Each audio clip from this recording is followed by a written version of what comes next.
Saudi Arabia అమెరికాని నమ్మట్లేదు. ఇది open secret.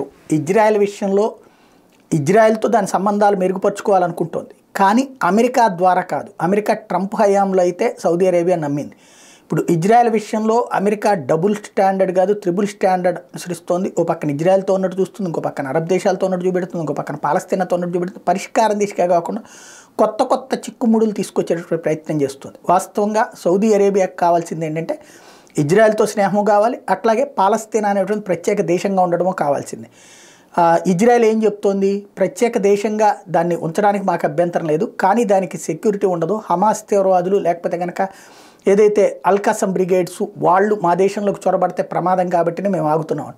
ఇందుకోసం సౌదీ అరేబియా 6 అరబ్ దేశాలతో కలిసి తాజాగా అంటే మొత్తం ఇంకొక 5 తను కాకుండా 5 అరబ్ దేశాలతో మీటింగ్ ఏర్పాటు చేస్తోంది. అందులో ఒకటి వచ్చేటప్పటికి ఖతారు, ఈజిప్టు, దుబాయి, జోర్డాను ఈ నలుగురిని కూడా ఆహ్వానించింది. 5 దేశాలు, దాంట్లో సౌదీ అరేబియా లీడ్ తీసుకుంటుంది.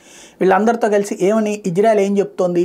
పరిపాలనా బాధ్యతలు మీరు తీసుకోండి, అది ప్రత్యేక దేశంగా ఉంచడానికి ఒప్పుకుంటాం, అలా కాకపోతే మాకు ప్రమాదం అని చెప్తుంది. ఒకవేళ లేదంటే ఈ 5 దేశాలు కలిపి హమాస్ తీవ్రవాదులకు మద్దతు ఇచ్చి ఇజ్రాయెల్కి వ్యతిరేకంగా చేయడానికి కూడా సిద్ధపడుతున్నాయి. అందుకే అమెరికాని పక్కన పెట్టి ఈ వ్యవహారాన్ని తామే పర్యవేక్షించే పనిని సౌదీ అరేబియా టేకప్ చేసింది.